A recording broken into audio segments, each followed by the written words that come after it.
Kunja Bihari.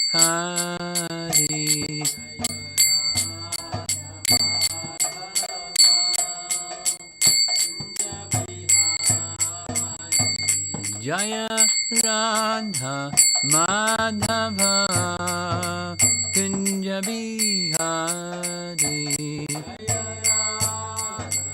Madhava Kunja Bihari.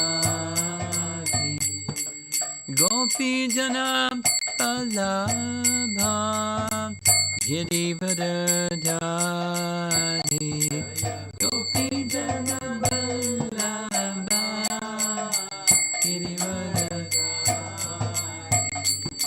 Gopi Jana Vallabha Girivardhari.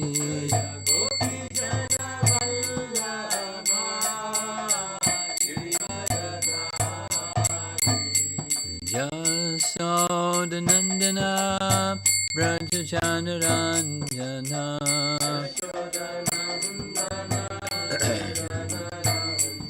Jasodanandana Brajachandranjana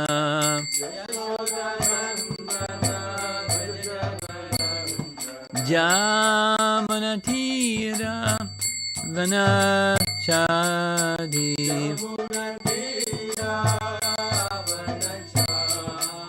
Jamanatira Vanachadi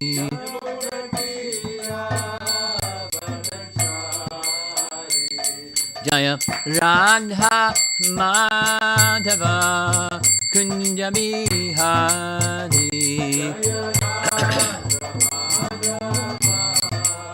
Kunja Bihari. Jaya Radha Madhava Kunja Bihari.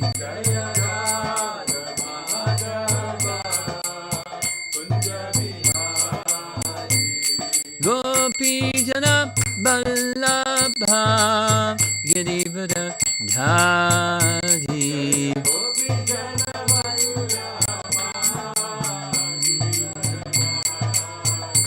Gopi Jana Vallabha Girivardhari.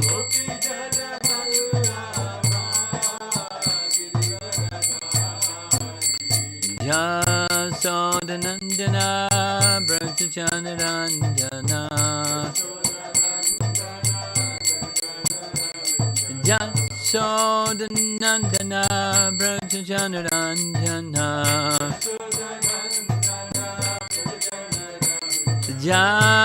Jamanatira Vanachadi Jamanatira Vanachadi Jaya Radha Madhava Kunja Bihari.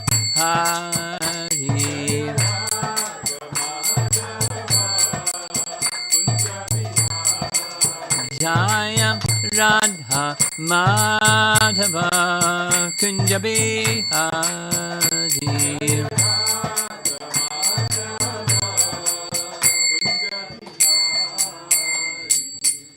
Jayom Vishnupad Paramahamsa Parivajagacharya Astatara Sri Srimad His Divine Grace A.C. Bhaktivedanta Swami Srila Prabhupada Ki Gaur Premanandi.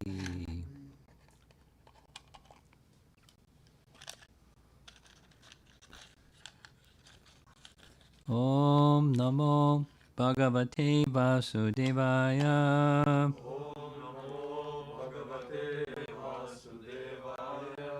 Om Namo Bhagavate Vasudevaya.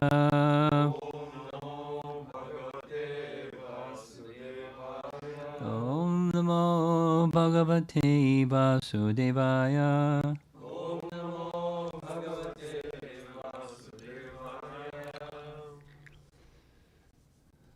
Does everybody know everybody here? Yes. You're friends or family or one family? And then?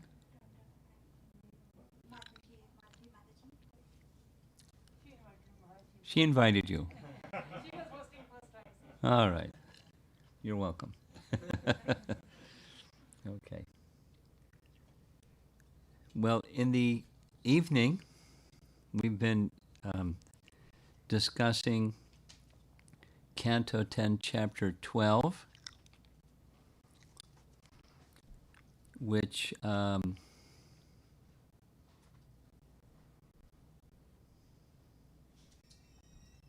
follows Chapter 11. And Chapter 11 is a wonderful chapter. Chapter 11 is Krishna's childhood pastimes. As the residents of Vrindavan, or the Brijbasis, the cowherds, moved from Mahavan Gokula to the other side of the Jamuna River to Vrindavan. And there's the whole section is Krishna from when he was 3 years and 4 months until he became around 5 years old, that time frame. And so his first exploring of Vrindavan and his fascination with the cows, going with Nanda, he and Balaram wanting to take charge of some of the cows, and they were so enthusiastic. The cows were so big and they were so small. It was decided to give them charge of the calves. So they took charge of the calves. And then their playing activities, because they would go out with the calves, but they would just play. Then in the course of that chapter, they left Gokula because there were problems with demons and falling Yamal Arjun trees in the courtyard of Nanda Maharaj and other kinds of dangers for the children, and fresh grasses for the cows. So they shifted, but in this chapter 11, there's 2 demons, Vyomasura and Bakasura, and those are described. At the end of the chapter, the boys return, and the parents go, "How did it go?" And, "Oh, you know what Krishna did today?" And they hear this and that. And they're feeling joy. Krishna was protected. They're feeling concern. They're feeling parental feelings of love for Krishna. And the love of the Brijbasis for Krishna. So earlier chapters is largely parental affection. Then it's shifting to friendship with the cowherd boys, when they're really young. And then chapter 12 continues with, they're a little bit older, but the focus is on the affection of the sakhas. We hear lots of things. There's different kinds of sakhas. There's different kinds of suhrids, boys that are friendly, but they don't play. The sakhas, they just play. They have different kinds of intimacy of their playing, but that's their life with Krishna. So we're going to be hearing, starting with chapter 12, text number 6, about the affectionate exchanges between Krishna and the sakhas, the cowherd boys. So here we go. Sometimes there's this word kvachit that shows up all the time. Sometimes Krishna would go to a somewhat distant place to see the beauty of the forest. Then all the other boys would run to accompany him, each one saying, "I shall be the first to run and touch him. I shall touch Krishna first." In this way, they enjoyed life by repeatedly touching Krishna.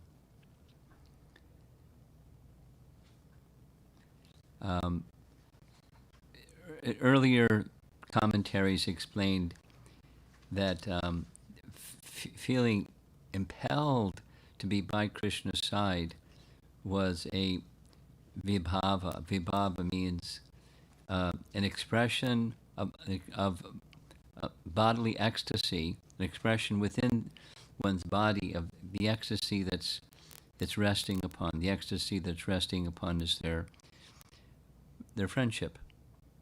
And when one of the bodily transformations that comes from the ecstasy of friendship is wanting to be with Krishna by his side no matter what.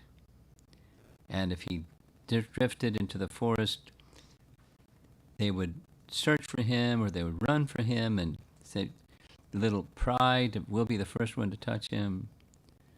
So, little boys' behavior, but the emphasis of the acharyas is going to their ecstasy of love.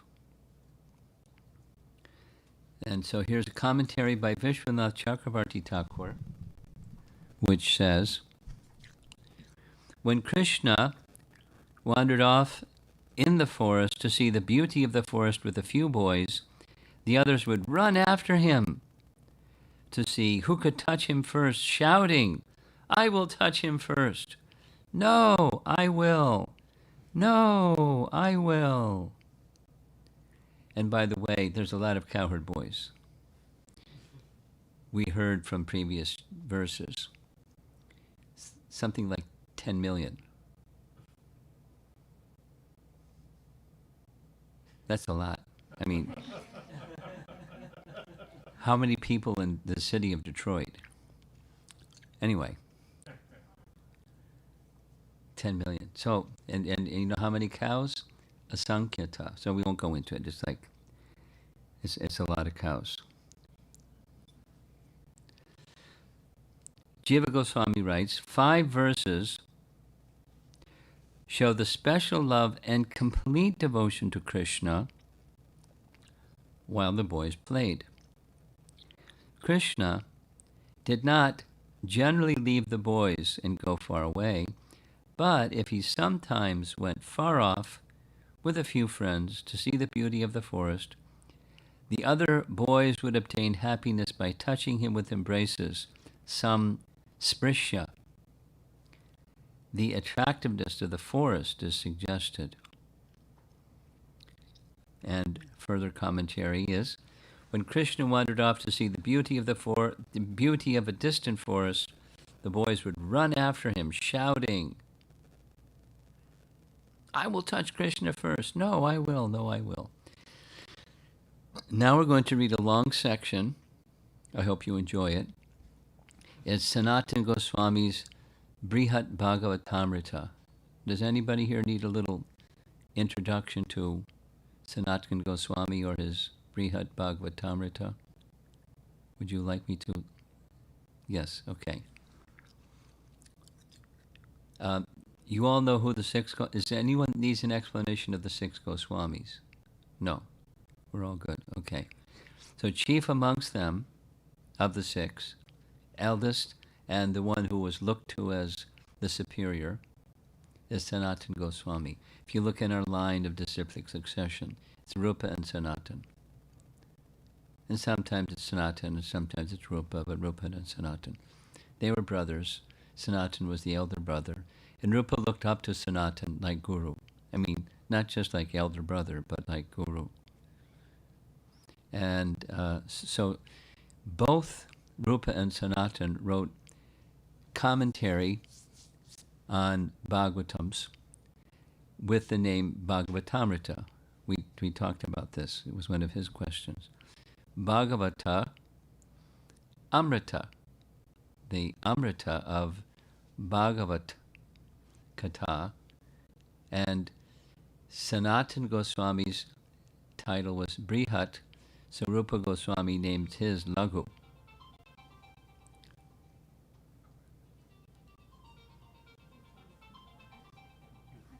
Very pleasant ring. I've heard some other ones that are a little more bouncy. So, Lago means light,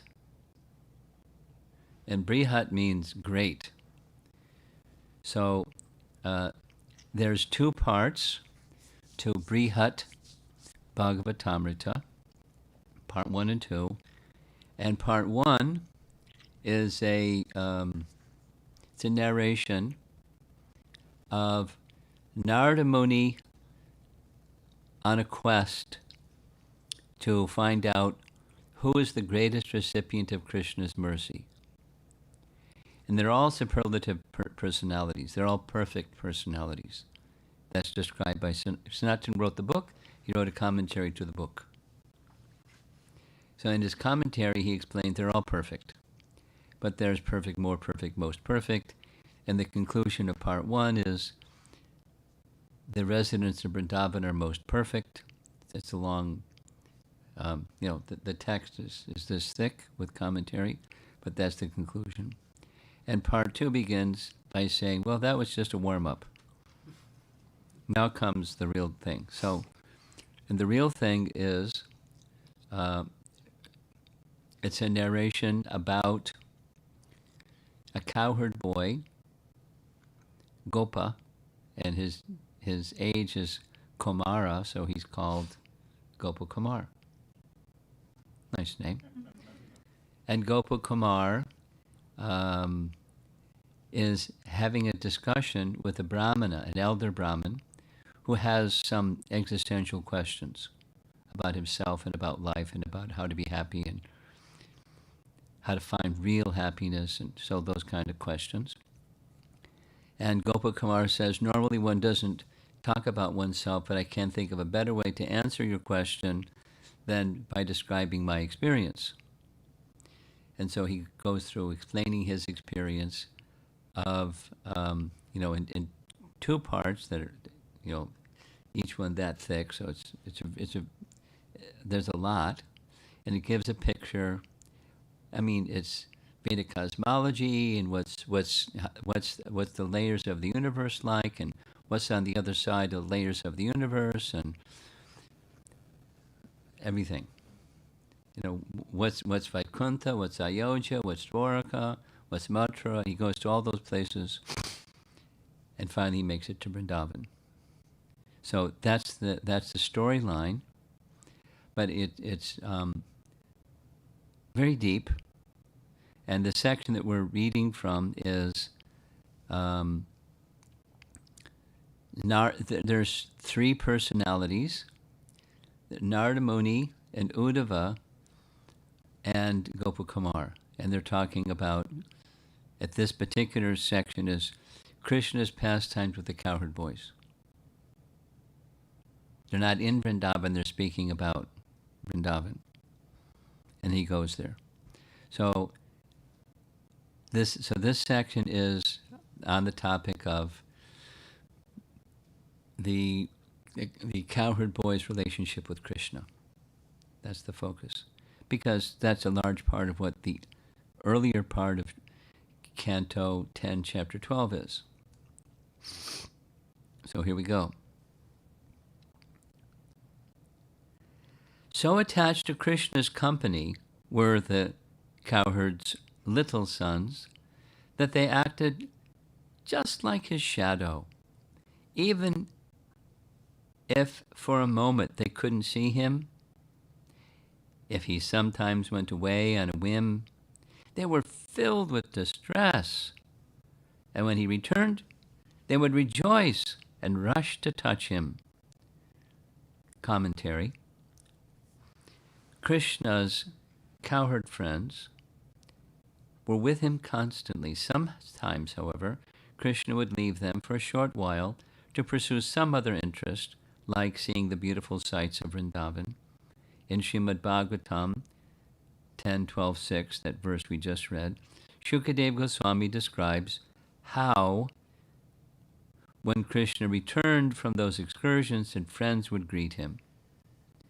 And then 2 chapters later, sometimes Krishna would go to a somewhat distant place to see the beauty of the forest, same theme or mood.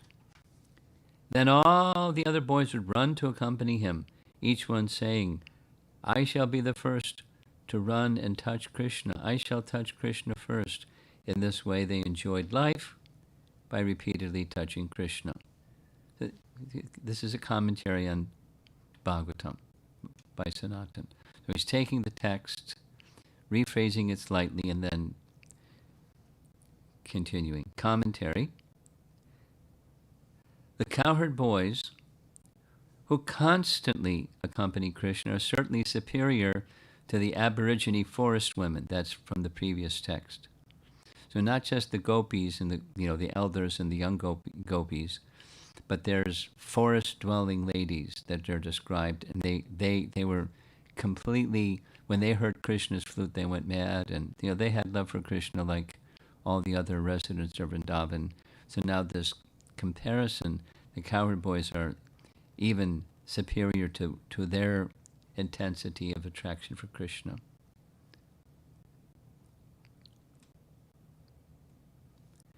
So in the context here, this is chapter 7. It's Maharaj Parikshit speaking about Krishna's pastimes. So usually it's Sukadeva speaking to Maharaj Parikshit, but here it's Maharaj Parikshit speaking. He recites 6 verses to praise those cowherd boys, or Gopal Kumaras. The first 3 verses are spoken by Shukadeva Goswami in the 10th canto, chapter 12, verses 6, 11, and 12. So we're going to read them. And then the commentary. They, the verses, describe how the boys joined Krishna in tending cows.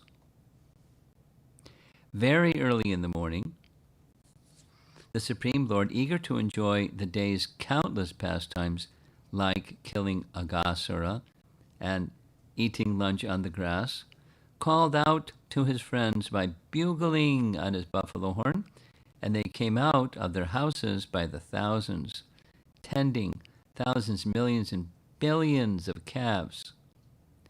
They all set out to the forest.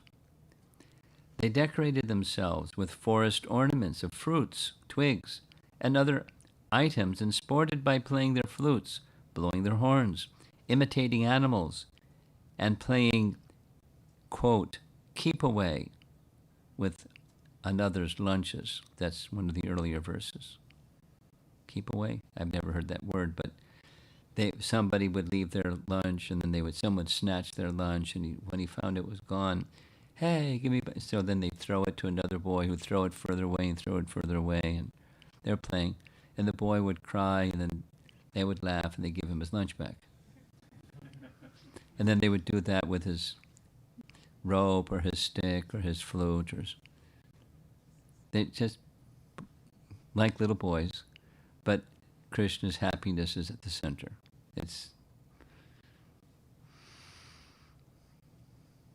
They played all these games simply for Krishna's enjoyment.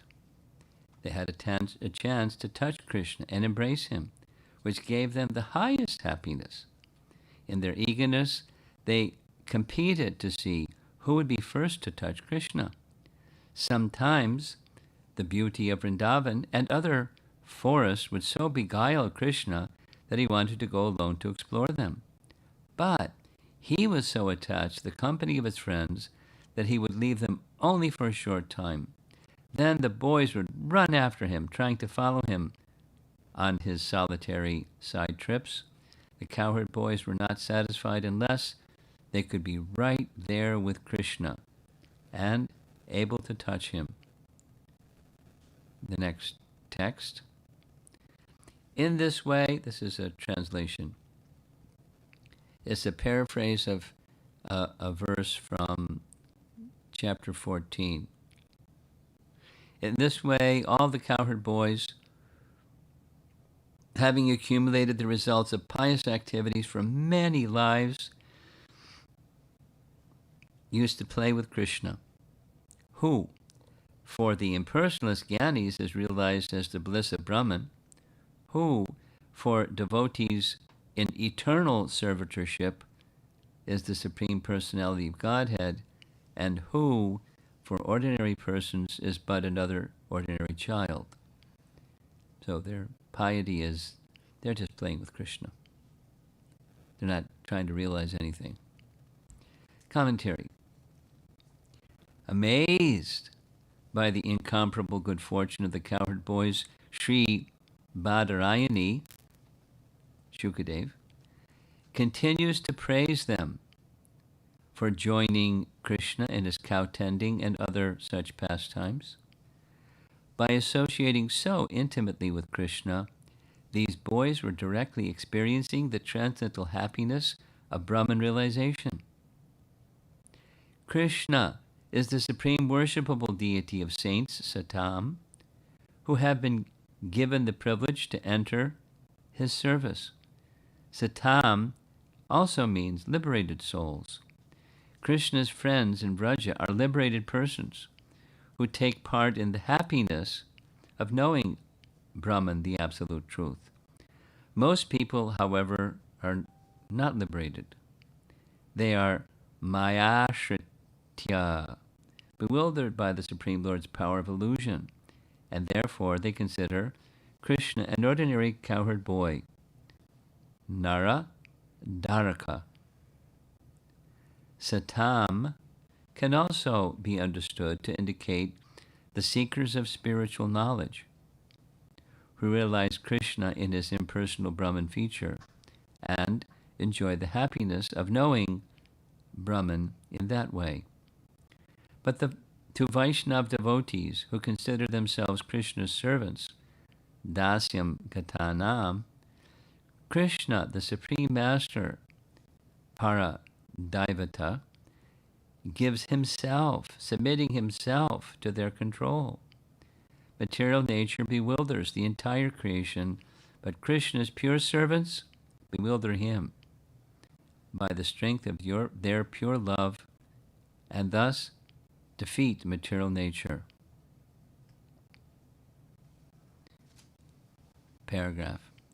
Taken in another sense, Maya Shatanam refers to Krishna's beloved gopis, who worship the goddess Maya with choice mantras. This is reference to the gopis worshipping Katyayani. You familiar with that? No? Katyayani? When the gopis were of a certain age, they developed attraction for Krishna. So they observed a vrata called Katyayani Vrata that's done during the month of Magh, coldest month. If you've been in Vrindavan during that December-January month, at night it's really cold, so before the sun would rise, they'd go to the river Jamuna, worship Katyayani with the following prayer that you're going to hear in a moment, wanting to have Krishna as their husband, and then bathe in the ice-cold river Jamuna every morning for a month. And the Katyayani that they worshipped was the internal potency Katyayani, not the demigoddess Devi, but the internal potency Katyayani. So here's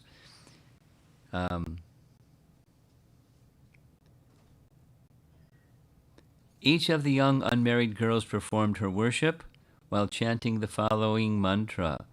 Oh, Goddess Katyayani, oh, great potency of the Lord, oh, possessor of great mystic power and mighty controller of all, please make the son of Nanda Maharaj my husband. I offer my obeisances unto you. That's a direct quote from Bhagavatam. Now, they're not envious. They're all offering the same prayer. And how many of them can marry Krishna at once? Well, they all marry Krishna. But, they're not understanding Krishna's ability to marry them all, but it's pretty amazing. They're not envious of one another. That's pretty amazing. And wishing that Krishna become their husband. So this kind of, intense vrata for that purpose. The gopis could see Krishna only as an attractive youth, Nara, Dharaka. They gave no thought to his godly omnipotence. As if ordinary girls, they simply focused their attention on him as the sole object of their desire and affection. Or, another reading, the same Krishna, who is the constant companion of the Cowherd boys, is also amorous appeal personified for all human females, Nara, Dara. Or else, Krishna figuratively tears apart all persons, Naran Darayati, by filling their hearts with unique love for him. Of course, Krishna's attraction in the conjugal rasa is most appropriately described in relation to women, but because the gopis presume every human being to be like themselves, they think that Krishna tears apart the heart of everyone and fills it with love. This presumption is suggested by the use of the masculine form of Naradharakena, which can be grammatically understood to include both males and females. Now this is Sanatan Goswami's commentary. Continued. Accepting that Maya Shatanam refers to the gopis, in this verse we have a hierarchy in which the devotees in eternal servitorship are higher than the Gyanis, and the gopis are still higher. Thus, in this verse, which glorifies the Cowherd boys, the greatness of the gopis is also to be seen. Paragraph. The Cowherd boys of Braja, to become eligible to play, as they do with Krishna, must have performed heaps of pious deeds in their previous lives. The word punja, or great quality, implies that these boys must have had an inexhaustible stock of pious credits, and the word krita and krita punya punja, as in the similar expression kritartha, or having achieved the success of one's life, indicates that their past pious works were of a very special quality. Pure acts of sacrifice offered to the Supreme Lord for his pleasure. Or, the word punya in this context can be interpreted to mean activities of pure devotional service, for Krishna says himself, Dharmo mad bhakti krit prokta. This is Uddhava Gita, Canto 11. Actual religious principles are stated to be those that lead one to my devotional service. Or else, Krita can mean the ancient Satya Yuga or Krita Yuga, when the great souls who were later to become Krishna's friends performed faultless meditation on the personality of Godhead and became all-around perfect Vaishnavas. This is commentary on the same verse. There's a few verses too. Although the darling son of Nanda Maharaj is the Supreme Personality of Godhead, very few persons are fortunate enough to know him as he is. The knowers of the impersonal Supreme realize him in the form of Brahma Sukha. In other words, within their hearts, they can enjoy only the perception of his existence as pure spirit. And even most Vaishnava devotees realize Krishna only as the embodiment of eternity, knowledge, and bliss, the Supreme Truth, the Supreme Soul, the Supreme Lord. Burdened by a sense of reverence for him, they worship accordingly and experience a corresponding quality of bliss. But Krishna's beloved gopis in Braja realize him as Sri Nanda's younger son. Freed from theoretical knowledge and reverence that would damage the treasure of their most exalted love, they experience the highest prema. This truth has been stated repeatedly in Sri Brihat Bhagavatamrita, but it cannot be overstressed. Paragraph. The gopis are always beside themselves with transcendental anxiety due to the excessive love they feel for Krishna. They usually cannot be with him during the day. And even in their nocturnal meetings, they do not feel as completely free to enjoy with him as they would like because of the constant threat of opposition from their families or from their husbands.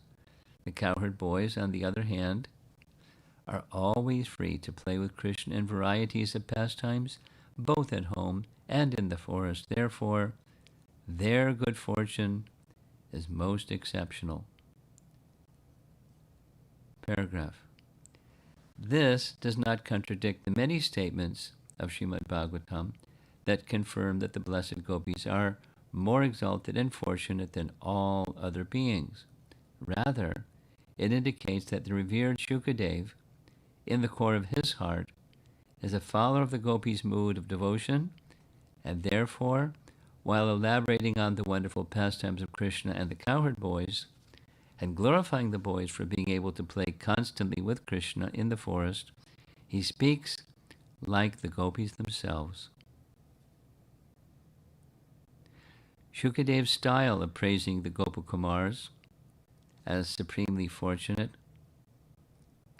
is not different from the way the gopis themselves describe as the perfection of vision, the sight of Sri Krishna's face while he sports in the forest. And here's the translation. This is the final text of that purport. So the gopis are speaking. Oh, friends, the eyes that see the beautiful faces of the sons of Maharaj Nanda are certainly fortunate. As these two sons, surrounded by their friends, enter the forest, driving the cows before them, they hold their flutes to their mouths and glance lovingly upon the residents of Vrindavan. For those who have eyes, we think there is no greater object of vision. That's the end of the purport. And now we're going on to the next one. It says 3.7.122. And the translation reads, Yogis may undergo severe austerities and penances for many births, yet in due course of time, when these yogis attain the perfection of controlling the mind, they will still be unable to taste even a particle of the dust from the lotus feet of the Supreme Personality of Godhead. What then can we describe of the great fortune of the inhabitants of Brajabhumi, with whom the Supreme Personality of Godhead personally lived, and who saw the Lord face to face? And this is a shorter commentary. It reads, the good fortune of the cowherd boys in being able to see Krishna face to face defies description. What to speak of how blessed they must be to be able to play with Krishna constantly? The cowherd boys and all the residents of Brajabhumi are the most fortunate beings in creation because they can look directly on the beauty of Krishna. Dedicated yogis endeavor for lifetimes to approach Krishna, but for all their labor, they can never hope to become as fortunate as the Brajvasis.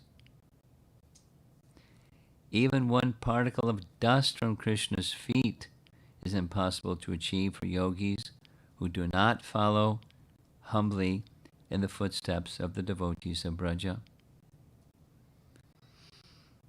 Paragraph. The meaning of, quote, the dust from Krishna's feet may be understood in several ways. It can mean a single atom of his feet. It can mean the marks of his footprints in the dust of Brajabhumi. It can mean dust that has been in contact with his feet and then shaken off somewhere in his wanderings. It can also refer to anything that has been even indirectly in contact with his feet, no matter from how far away. In other words, pada, pangshu,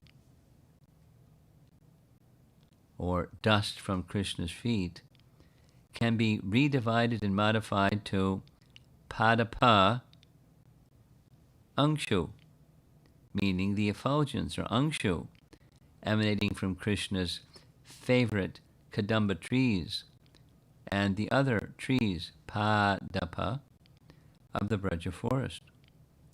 Even the most distant contact with Krishna, pada, pangshu, in any of these senses is, for mystic yogis, a rare accomplishment. Determined yogis, in their attempt to succeed, practice severe disciplines such as brahmacharya and other austerities. For many lifetimes they struggle to steady themselves by withholding the mind and senses from material objects. But even if they achieve the success of samadhi, they cannot achieve Krishna, who is the full embodiment of spiritual perfection, Satchit Ananda Ghana Murti. He is beyond the purview of the senses. Only the Vrajavasis can see him as he is. The form of the Supreme Lord, visible in Braja, is not a vibhuti, one of God's opulent expansions, nor is he a partial incarnation of Godhead, nor is he even Lord Narayana. He is the original source of all forms of God, yet viewable by the cowherd boys like any other perceptible object, and constantly fixed, stitaha, in their sight. In other words, he never leaves the path of their eyes. How then can the exalted fortune of the Vrajavasis be even adequately described? Translating Shukadev's question in a different way, Kim Varnyate Dishtam asks whether the condition of the Vrajavasis is the result of their fate. The answer, of course, is the Vrajavasis' situation is not the karmic effect of past pious works done in previous lifetimes. It is solely the result of Krishna's mercy.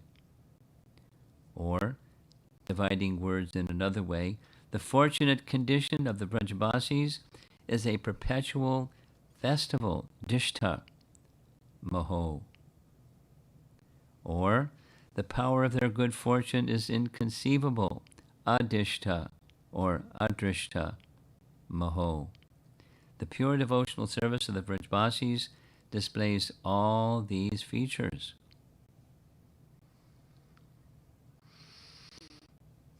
A discriminating reader may question the placement of this verse, which tells of the good fortune of merely seeing Krishna, after the verse depicting the special fortune of the cowherd boys in being able to always play with Krishna.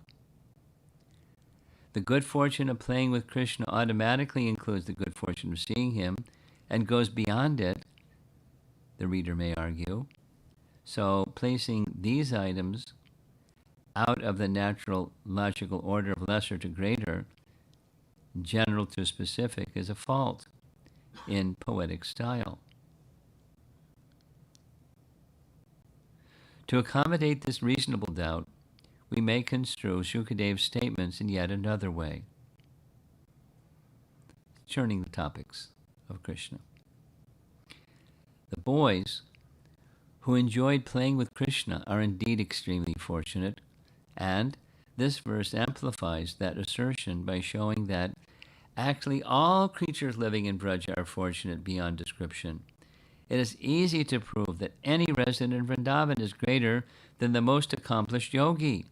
So, it naturally follows that the boys who live so closely with the personality Godhead are so uniquely dear to him and are, of all living beings, the most exalted. We can also say that Shukadeva is continuing to glorify the cowherd boys in particular. these inhabitants of Brajabhumi, because Krishna is the constant object of their vision. The eyes of the Gopakumars see Krishna and nothing else. As a general rule, each individual sense has its own proper object. The sense of sight perceives only visible forms, not taste, smells, and other sensations. But the attention of the boys is so engrossing in Krishna that they are disregardful of whatever else is present before them.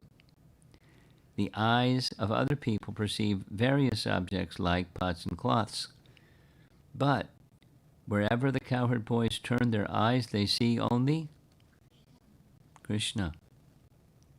That is to say, they see everything in relation to Krishna. The poetry of Jayadev Kavi illustrates this kind of special vision. He quotes from Gita Govinda, Pashyati dishi dishi rahasi bhavantam. In every direction, in every secret corner, she sees only you. Thus it is appropriate for Shukadev to speak this verse after the previous one, since even greater than the Cowherd boys' good fortune of always playing with Krishna is their being always able to see him everywhere. This marks their love for Krishna as being almost as good as that of the gopis.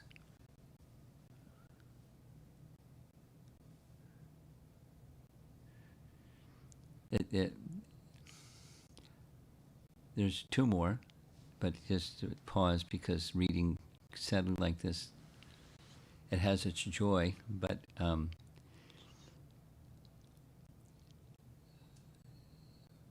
one appreciation is our acharyas, Sanatan Goswami in this case, he's deriving happiness, taking the verses of the Bhagavatam and tasting them in different ways.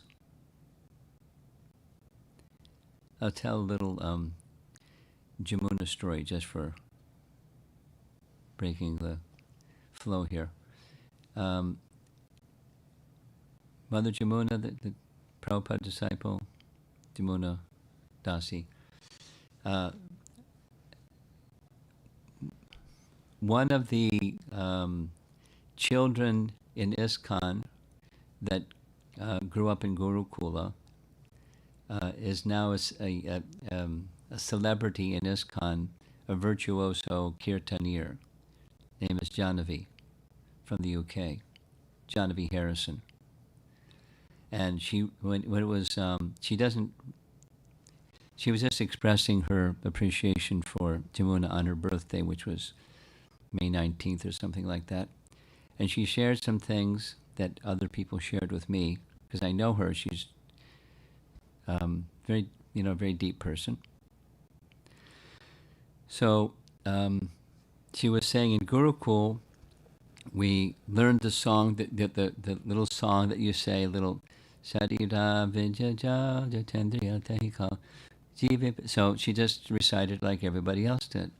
And then she got into Jamuna's association, and she would just go into ecstasy, singing the song never in the same melody. You know,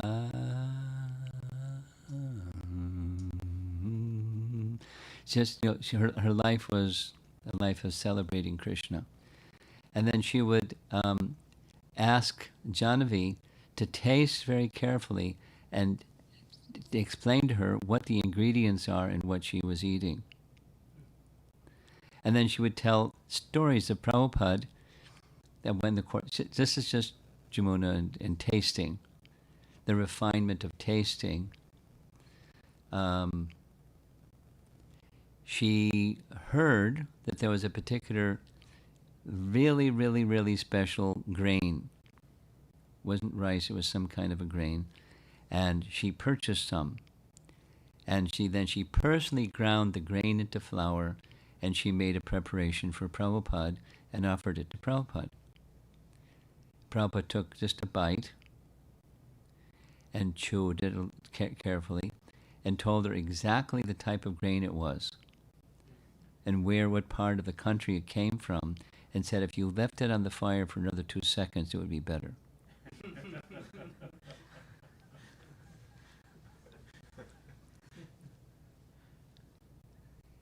And just the other day, there's the Acharya series part 5, and one of the things in that Acharya series was Prabhupada making recordings in recording studio. A group of devotees surrounding. And so he was playing Mridanga. And as he was playing Mridanga, he was just playing the beat. And then he said, the mantra, the Mridanga mantra that you're supposed to say when you're playing that beat. And then he gave the Mridanga to somebody else. No, you try. They're in the middle of recording. And Prabhupada, later he's holding the Mridanga again and said, my father never wanted me to become a materialist.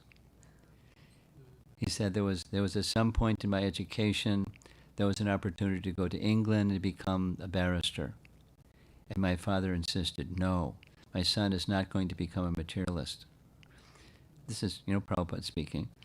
And said he wanted me to learn all these things. Then he moved his hand like this and said, one should learn all these things, the art of cooking, the art of music, and because they're devotional expressions. He didn't elaborate, he just said it. And so he was expert in, and our acharyas, they're expert in tasting the topics of Krishna. It's described in Chaitanya Charitamrita that Lord Chaitanya and his principal associates would do the same thing.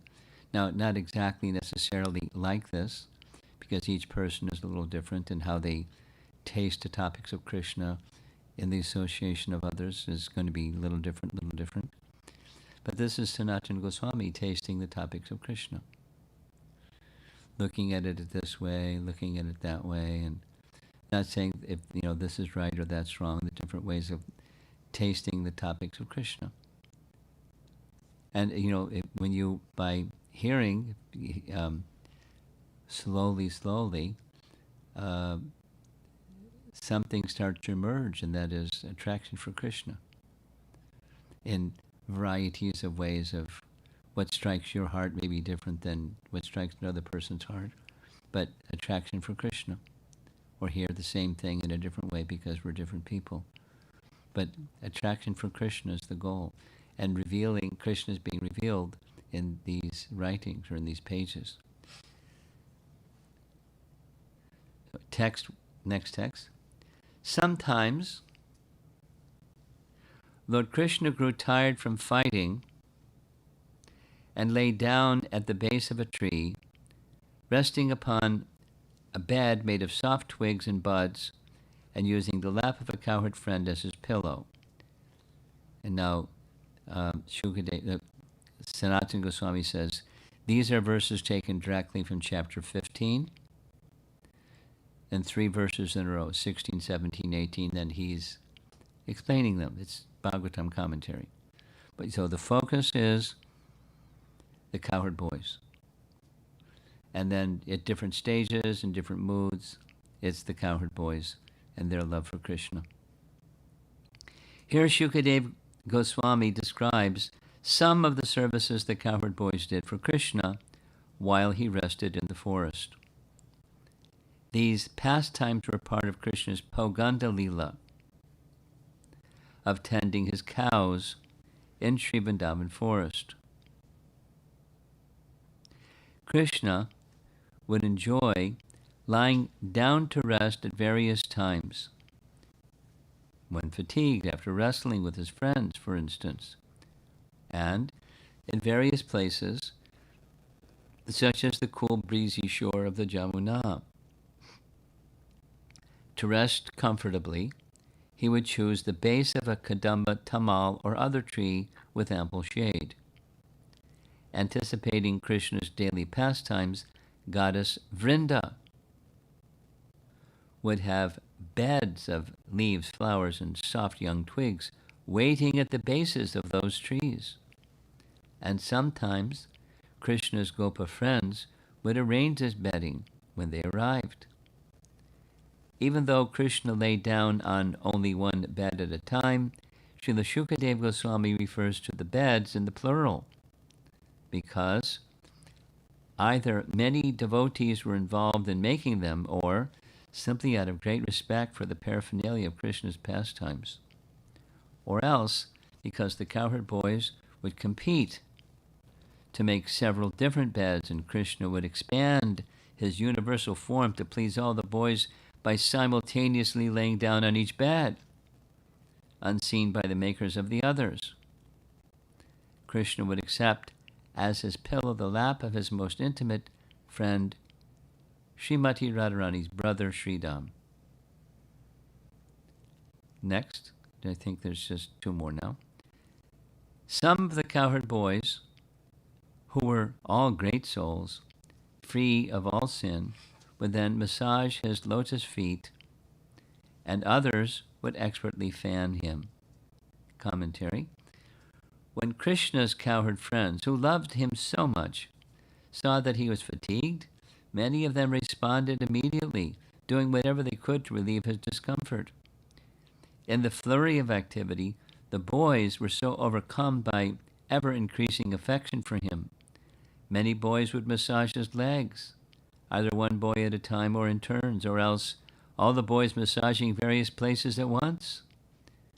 It may also be that to please his beloved friends, who all wanted to serve him in this way, the Supreme Lord manifested his all-pervasive form. Without leaving aside his form as the son of Sri Nanda, and allowed a huge, because remember there's 10 million Cowherd boys, a huge crowd of Cowherd boys to massage his feet simultaneously, each unseen by the others. Thus, Krishna displayed his supreme powers even in his childhood pastimes, as expressed in a later verse of the Bhagavatam, 15th chapter, by the words, Isha Cheshtata, or exhibiting feats only God can perform. With this in mind, instead of taking the word Mahatmanaha in this verse to refer to Krishna's friends, we can take it as referring to Krishna, the Supreme Soul. In these pastimes, Krishna demonstrates the greatness of the Supreme Being even more convincingly than in God's typical activities like creation. In these childhood pastimes, Krishna shows his power to enchant the entire world with his sweetness. And the last paragraph for this text, Shukadeva Goswami speaks of Krishna's friends as Hata Papmanaha, or persons who have their sins destroyed. For ordinary pious persons, whatever contradicts the principles of religion is sin. But for devotees of the Supreme Lord, sin is anything that obstructs pure devotional service, and that is the sense that applies here. Namely, the Cowherd boys of Vraja have not the slightest inclination to do anything that does not please Krishna. Krishna himself is also called Hata Papmanaha, in the sense that he destroys the sins of all the worlds by displaying his glories for everyone to hear and chant. And the final verse for this evening from Brihat Bhagavatamrita. My dear king, Shukadev speaking to Maharaj Pariksit, other boys would sing songs appropriate to the occasion that would enchant Krishna, and the hearts of the boys would melt out of love for him. That's one of the verses from chapter 15. Commentary. Some of Krishna's friends sang songs with sweet, gentle melodies, just right for his nap time. This encouraged him to fall asleep quickly, Krishna is the most exalted of persons, graver than the combined depths of millions of oceans. But these songs fascinated him because they described his loving dealings with the gopis, and his mind was strongly attracted even to the parts of those songs that merely glorified his devotional service in general ways. It may be that here Shukadeva Goswami uses the words Mahatmanaha ironically. Unable to control his ecstasy, Shukadeva calls Krishna a great soul, with the understanding that Krishna is actually the prince of womanizers, who shamelessly indulges his lusty propensities by stealing the clothes of the cowherd daughters, making them appear naked before him. The songs sung by Krishna's friends for his pleasure inspired intensified prema, which melted the boys' hearts.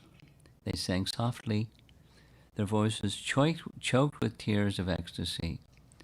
From this, we can know that even though pure love for Krishna arises in the course of all kinds of devotional service, it appears most quickly and fully when one performs Sankirtan by singing songs dear to Krishna and otherwise glorifying his name and fame. As stated in the previous verse, the boys who served Krishna while he rested were Hata Papmanaha, free from all sin. They were great souls, extremely advanced in devotional service, each capable of purifying the entire universe. Thus, as they performed their individual services for Krishna, they felt more and more love for him, and their hearts melted in ecstasy. And again, the word Mahatmanaha applies equally well to both Krishna and his friends in the final paragraph. In this verse, Shukadeva Goswami addresses King Parikshit as Maharaja. This may mean that the pastime of Krishna's being served in royal style is fit to be heard by a king. Or it may imply that the kings, like Maharaj Parikshit, can hardly expect such luxurious comforts. Or, describing to Parikshit the supreme fortune of the cowherd boys, creates an upsurge of loving feelings in Shukadeva Goswami's heart that makes him address Parikshit as Maharaja to attract the attention of the king, who is also overwhelmed by the bewilderment of pure prema. Or Shukadeva calls Parikshit Maharaja, the best of royal class, because only King Parikshit is competent to understand the sublime good fortune of these cowherd boys. Or else, the term may indicate that the fondness cherished by the cowherd boys for Krishna is supremely splendid. It is the Maharaja of loving sentiments. Although this sneha, or love, is always present within the boys, in this setting of intimate service, it now rises to the peak of its potency. It radiates with infinite brilliance, leaving all contamination far behind.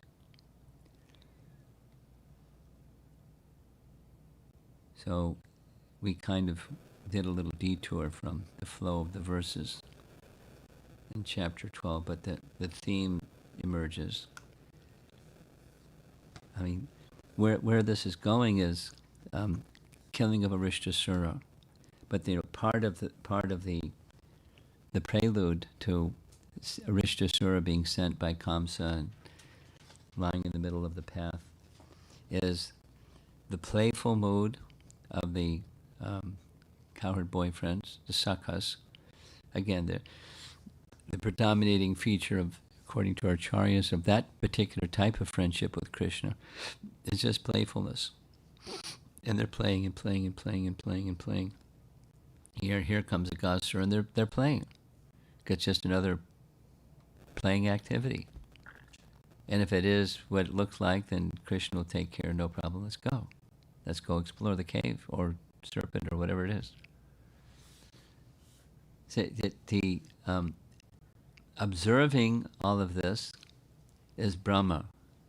Now, some of the texts say that Brahma is with the Devas who are also singing his glories.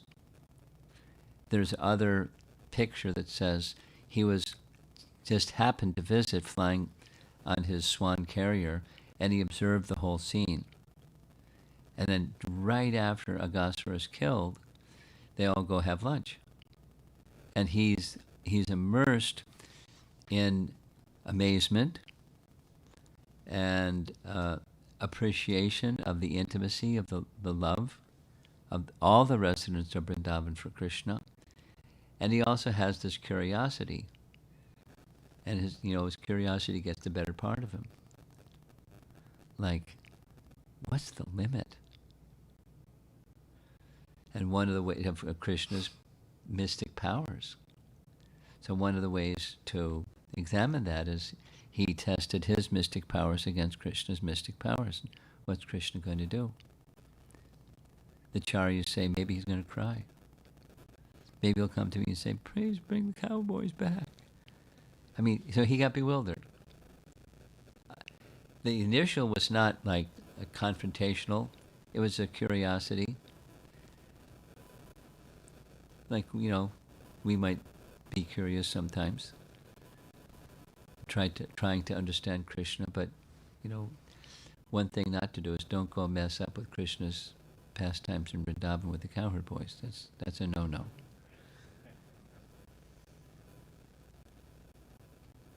But Krishna didn't admonish him. He did a bad thing. But anyway, the focus in the first part of the whole chapter is the Cowherd boys' love for Krishna. The whole 10th canto is particularly the Braja portion, where in the morning class we're on chapter 36, the killing of Arishta, and then we're already in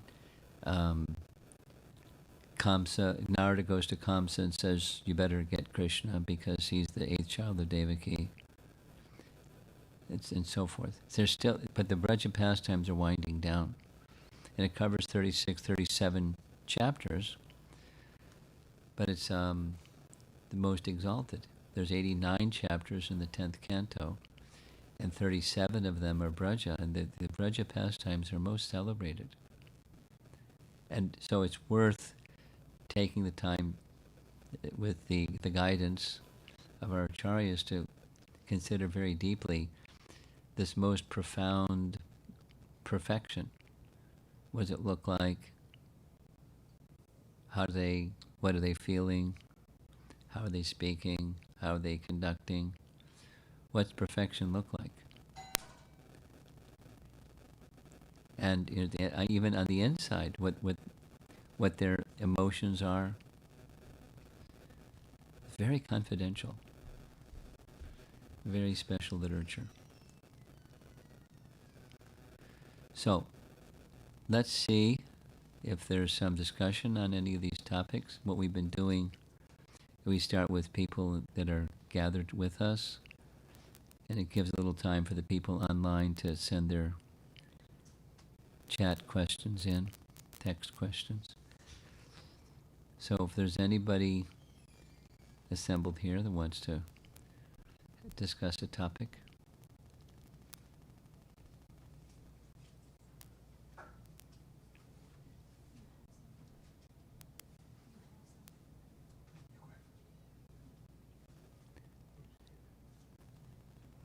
Just an observation. What I found the simplicity of Cowherd boys. Just enjoying the pastimes with Krishna, just to touch him first. I mean, that just was pure joy for them, right? I mean, that's one observation. And then you mentioned about the term perpetual festival. It seems like just being in the company of Krishna was a festival every day. That's just what stood out to me. Every moment. Every moment, yes. Well, here's this particular day, just to expand on what you said. Yeah. This particular day, he got up really early. It was planned. He told them the day ahead of time. And then normally his mother would wake him, but he got up without his mother waking him. Okay. Think Yes. parenting. 4-year-old boy, and he got up without his parents waking him. And, he got dressed real quickly, and he got his buffalo horn, and it made such a sweet sound that all the boys, 10 million boys, and the calves, the Sankirta calves, moo, and off they go. Yeah. So it's an early, but what he was so eager, and they were so eager, and it's eager for what? Eager for this continuous festival. Yeah. But he also knew what was coming up later. Yes. The Gasura, because he's omniscient. Yes. So he moves back and forth between omniscience, or exhibiting it, and just being absorbed in the pastimes, and he very fluidly moves between them, and that's part of the festival. Yes. Yes. Yes. When he exhibits his Aishvarya, it doesn't, it's not a big deal for him or for them. Yeah. It just very quickly moves into this ecstasy of their love with one another. That's the festival. That's the festival. Yes. Thank you, Maharaji. Okay. Guru Maharaj, you are talking about the piety of the cowherd boys. Like it was so, even the yogis and great meditators couldn't, the piety of the cowherd boys. So I was just like, just by hearing that, it was so nice. And also I was just thinking, somehow it is coming to our level, my level. Somehow we might have committed some pious thing that we are got the contact in process of Krishna consciousness. Is this the piety, or is the also if we don't use it properly now, or what I'm understanding is if I don't follow this, take up this process properly, is that would I get a different choice, or that piety? If you don't use it, you lose it? Is that your question? Yeah. Well, first is three things. First is the definition of piety. Okay. In Chaitanya Charitamrita, there's a really nice short purport where Bhaktivinoda Thakur is quoted. And there's Bhog Sukriti, or Bhog Anmukhi Sukriti, Moksh Anmukhi Sukriti, and Bhakti Anmukhi Sukriti. So Anmukhi means unknowing. So there's knowing and there's unknowing. So in short, the punya of the Cowherd boys is not the first two. It's the third. So how many pious activities? Just like in the Bhagavatam, punya shravana kirtana. So it's not material piety that results in elevation to heavenly planets and worldly opulence in this life and in the next. It's not that kind. That's Bhog Sukriti, or punya. It's devotional service. Devotional service, devotional service, devotional service, devotional service. That kind of punya. Spiritual, transcendental. So spiritual transcendental doesn't get lost. It may be, we may get amnesia. We may, become forgetful, in the less than the perfect stage, like the unsteady bhakti, the sine curve of unsteady bhakti. It may be, higher or lower, rising and falling, but it's never lost.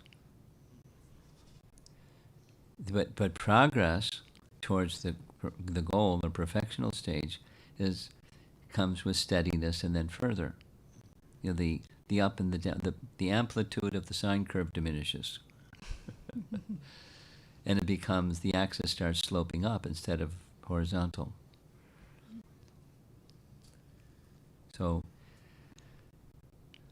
it's not that if you don't use it, you lose it. If you don't use it, it may become temporarily covered over, but it's never lost.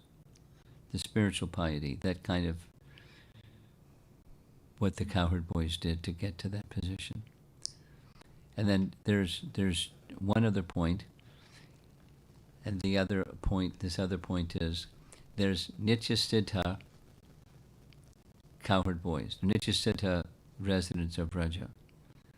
And then those Nicha Siddha living entities, they manifest in Krishna's manifest pastimes, his Prakat Lila, and when the Brakat Lila is completed, they return to Nithyala in the unmanifest form, uppercut form. But there's another group, and the other group is those that are sadhana siddhas, the how many lifetimes. That same question, the same comment that's found in this chapter 22 about the Cowherd boys. It comes in chapter 8, where Shukadeva Goswami, Maharaj Parikshit, hearing about the love of Mother Jasoda, goes, wow, what good fortune. What activities did Yasoda and Nanda do to get that good fortune? As if you can become Yasoda and Nanda. And there's an interesting answer that's given at the end of chapter 8, and then it's converted to chapter 9, where you don't become Yasoda and Nanda. They're eternally Yasoda and Nanda. But, so rather than reviewing that because we discussed it, part of it. Maharaj Parikshit speaks that about Yasoda and Nanda, and this verse is spoken by Shukadeva, where he's just like, it's an expression of ecstasy. How fortunate. And then the comment is like the Gopis. He's speaking like the Gopis. How fortunate. And saying what kind of pious activities. So it's not pious activities.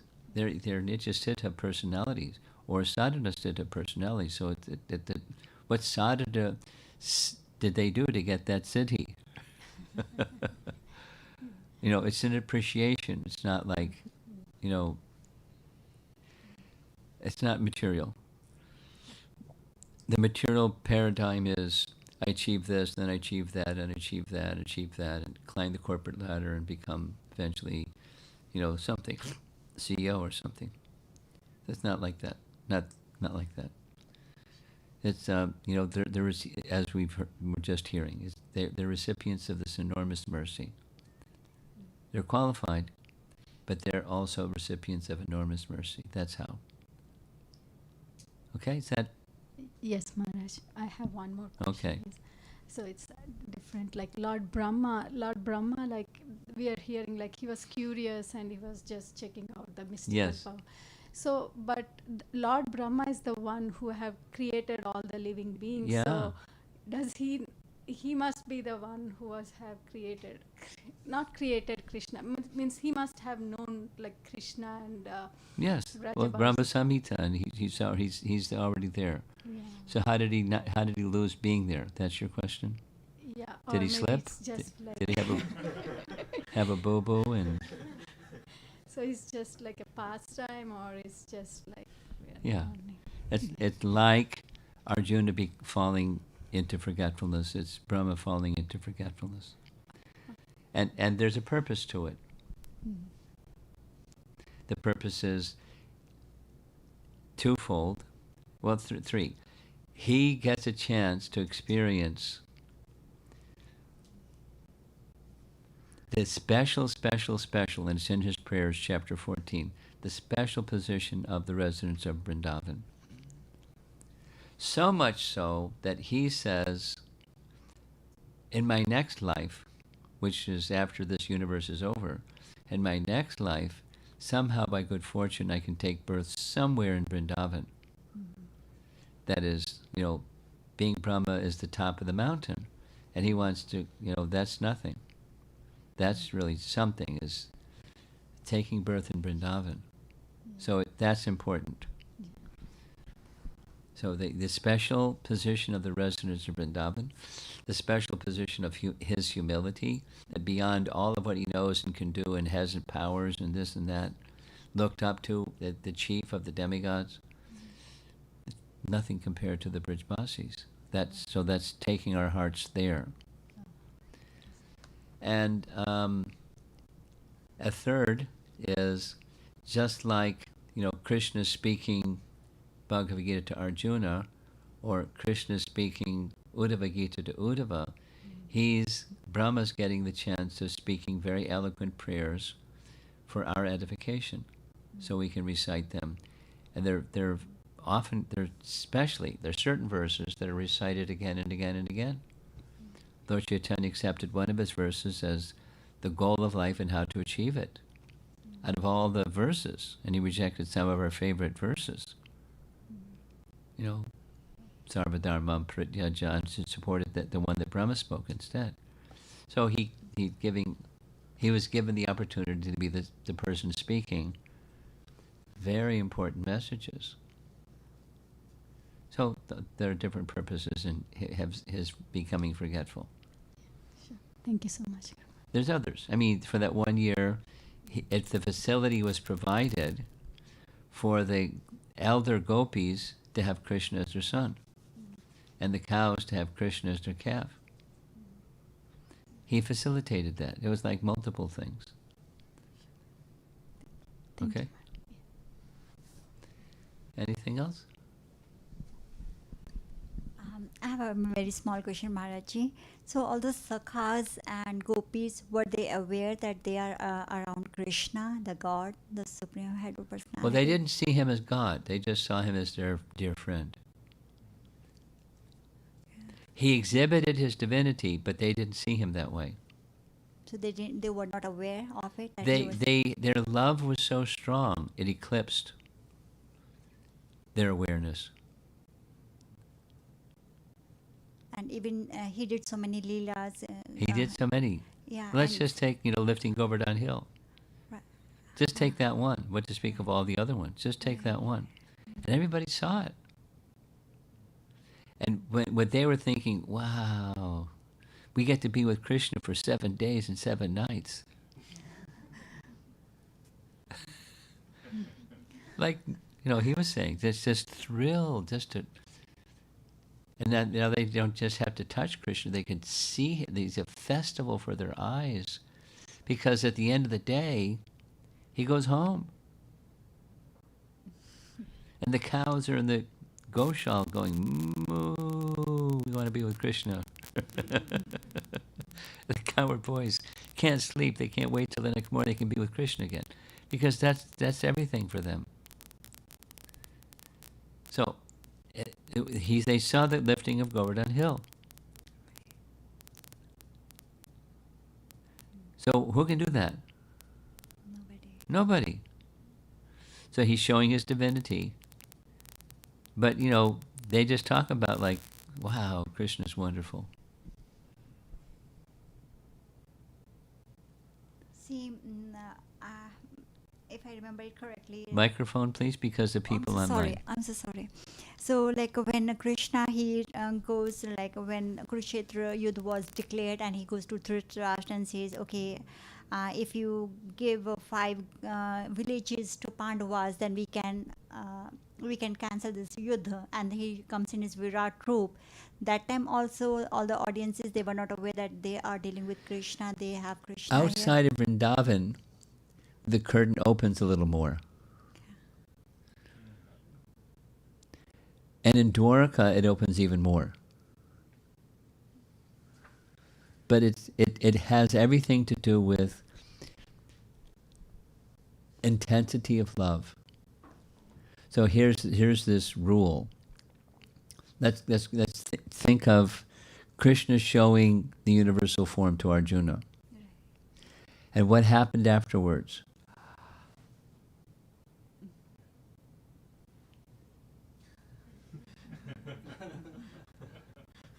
And I've transgressed etiquette. We were speaking, lying, talking, hanging out, buddy, and this, I made that was not right.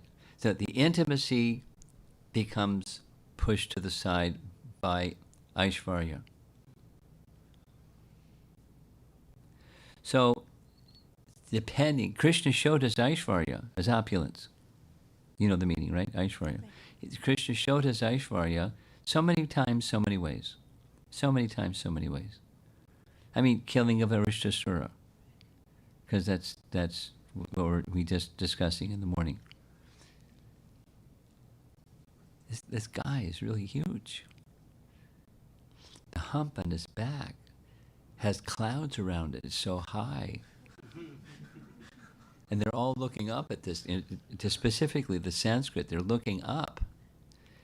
And when he steps, the whole earth shakes. And he's like pawing the ground, and he's like, snorting, and he wants a fight. And they're really intimidated by that guy. So what does Krishna do? Puts his arm on his friend and insults him.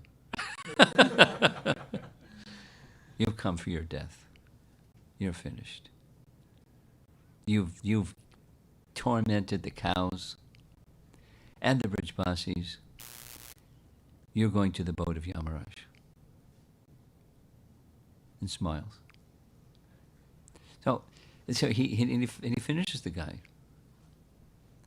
So, yay! Time for lunch.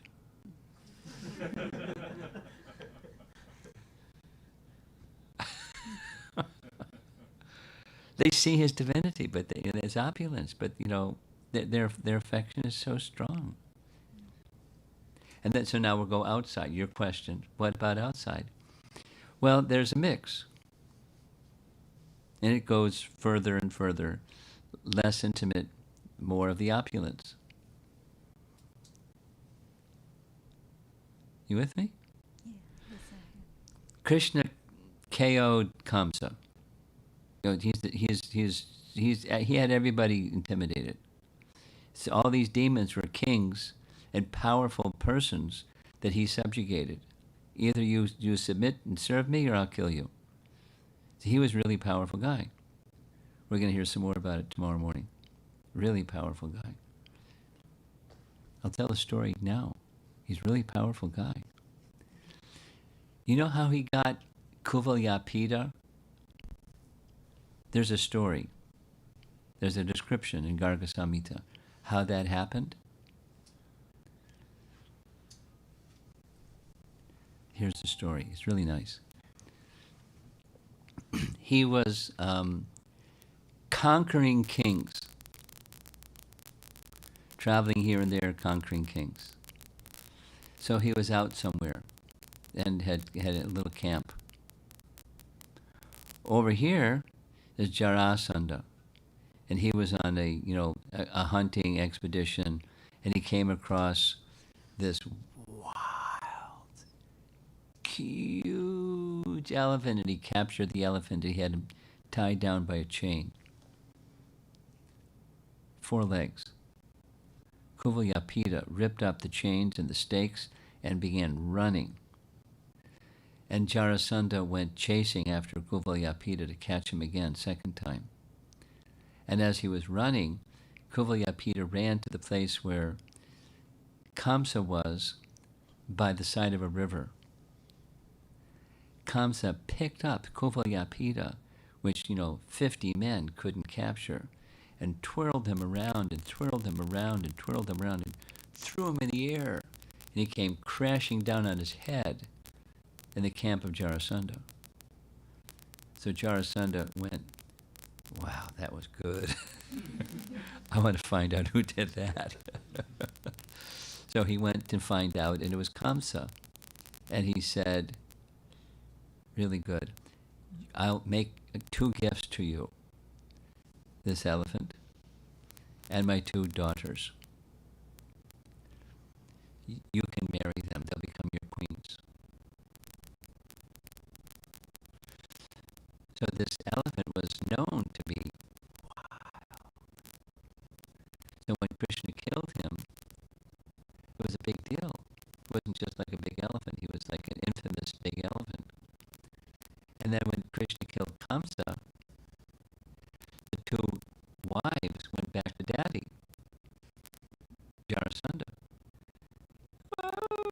Krishna just killed her husband. Take revenge. He took, I would take a vow. 23 Akshohini, so like that's how the whole thing happened. He is so powerful. He took this, not just Krishna, but took the elephant, twirled him around, threw him in the air miles. He was powerful. He subjugated so many kings because he wasn't just mean and cruel. He was very powerful. Who was he in his previous life? Ravana. How powerful was Ravana? Maharaji. And last one, Maharaji, so were they all liberated? Whoever was killed by Krishna or Yeah. all sakhas? Yes. Yes. Not only they became free from sin, but they became liberated. Thank you, Maharaji. Thank you. Okay?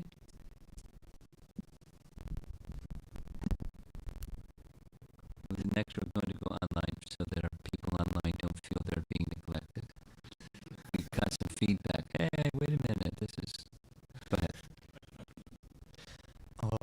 So Maharaj, the way I'd always understood it is that Jai and Vijay became Hiranyakashipu, Hiranyaksha, and then Ravana and Kumbhakarna, and then Shishupal and Dantavakra. Yes. So where did Kamsa Kamsa is told. Thank you for that correction because I said something that wasn't correct. He's told he was Kalanemi, killed by Vishnu. So thank you for that correction. I mean, maybe you weren't intending to, but thank you anyway. Yeah. Killed by Vishnu. Online?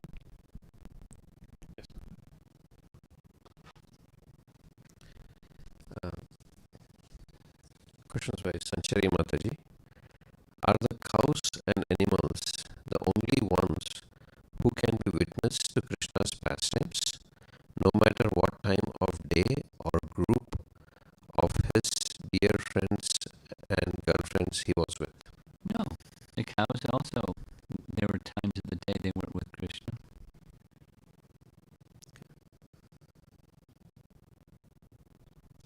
Moving on to the next question. Yeah, next question. When thinking about creation, it's very difficult to think of everything as always existing. That the only aspect that was truly created was the material world, but that Krishna, his associates, and his Dham always existed. Is this need to pinpoint an origin for everything, even God, a product of this world which rests on a cycle of birth and death, or creation and annihilation? Again, this is Sanchari Mataji. Do you understand the question? I'm a little confused. I'm confused by her question. Krishna is the origin of everything, that which is eternal, and that which is temporary. He's the origin of everything. So to say he's the origin of everything, it does not mean once upon a time there wasn't the spiritual world. Krishna looked at his watch and said, you know what? I think it's time to have a spiritual world. And boop, there's the spiritual world. It's not like that. It's from him, but it is eternal as he is eternal. And he is the source, and there's that which is from the source. And that which is from the source is not the source, although they're co-eternal. And then there's the material world. That Prakriti is eternal, but cosmic manifestation isn't. So it's manifest and then withdrawn. But the Prakriti is eternal. And the spiritual realm is never, the pastimes for our worldly vision may be seeable or not seeable, but the pastimes are eternal. And Krishna may, of his own Ichha Shakti, his own will, manifest so people can see and receive benefit and hear, chant, remember, etc.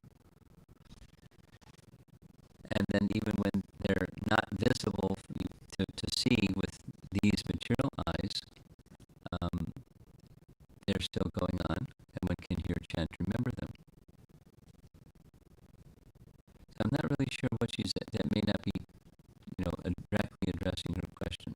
If I haven't, she can send another message and see. Next question. This is from Sridhar Das, and he's saying, please correct me if I'm wrong. Gopis were worshipping the internal potency of Krishna, goddess Katyayani. Could I kindly know if there is a difference in worshipping a demigod who is an internal potency and one who is not, to get Krishna or Krishna's mercy? One cannot worship something material to get something spiritual.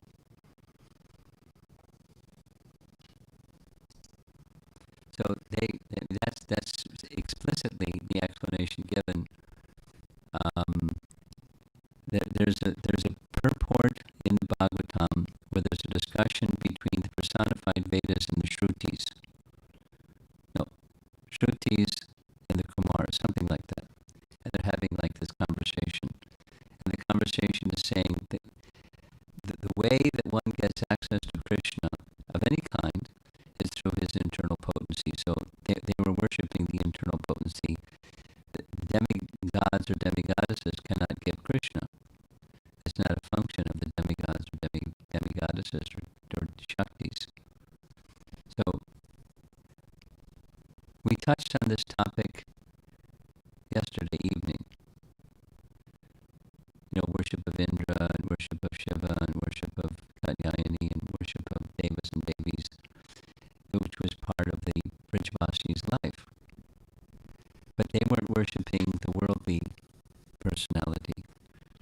And that the worldly personality may have, gotten involved, like Indra got involved. But, their consciousness is not that. Their consciousness is the pleasure of Krishna. They don't know anything else. And so that there's the internal, or the prototype, the internal potency manifestation of those personalities, which is not what Krishna is advising against in Bhagavad Gita. We discussed this yesterday. The person asking the question can go listen to the class recording from yesterday because we talked about it at some length. Next.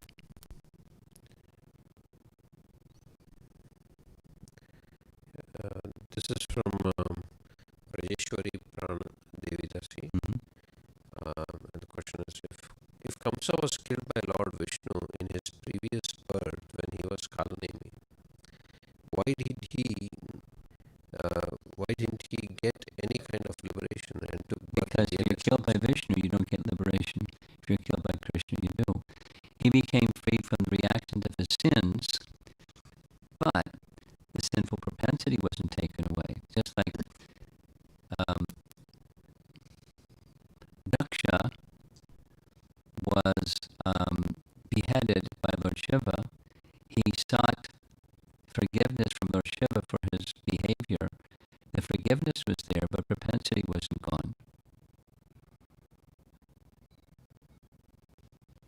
So he became Daksha Part 2 and did the Daksha program again. So same with Kalanemi becoming. But Krishna's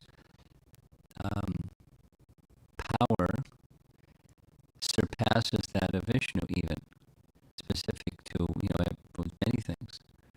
But from the position of Kamsa, he became delivered, not just from his sins, but liberation.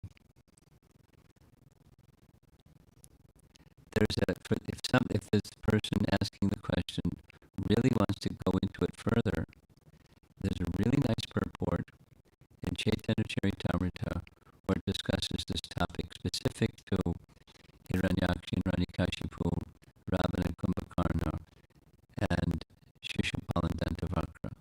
When Krishna killed them, they were liberated, and otherwise they were released from sins, but and elevated in their powers and so forth, but their sinful propensity wasn't gone. So they can look it up. It's in Chaitanya Charitamrita. That's it. Anything else in the room? Or we're good? You have something?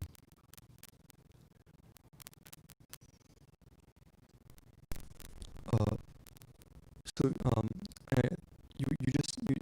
you talked about how like every time when Hiranyakashipu and Hiranyaksha were killed, and then Ravana and Kumbhakarna were killed, they had like an elevation of power, right? Yes, it's described like that by our acharyas. Contact with Lord is benedictory. So like, why is it like both Hiranyakashipu and Ravana? It's like widely known that they were like so strong that even like the demigods feared them. Yes. But like Shishupal wasn't, or Dantavakra, neither of them were like As powerful. Yeah. But they had other opulences.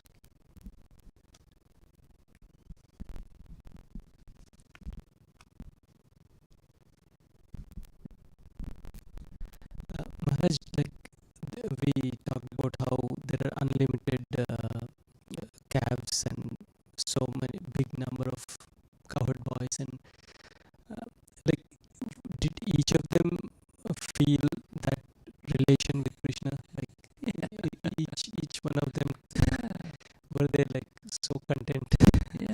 Because we also hear that Gopis feeling, I wish I was that Sakha so that I so that also is there, like There's room for everybody. And there's room for more than everybody. There's no limit. Krishna's unlimited. Don't think limited. Their satisfaction is complete. That you're not thinking like we think. So don't think that they're thinking like we think. Oh, I'm one in a crowd.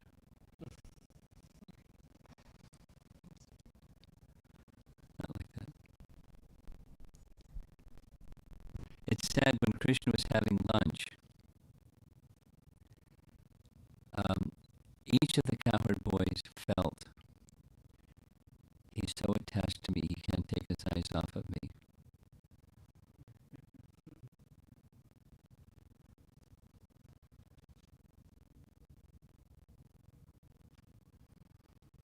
When Chaitanya Mahaprabhu was engaged in dancing, they all felt the same way.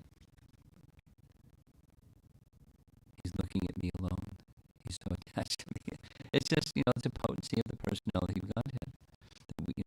Ordinary people don't have that potency. There's nothing lacking. There's nothing. They're full. And they're feeling the fullness of Krishna's reciprocation. It's unique. It's transcendental. So, are we done? Anything further?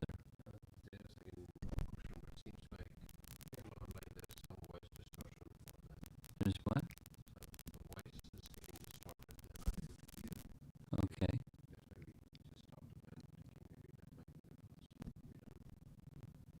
So what should we do?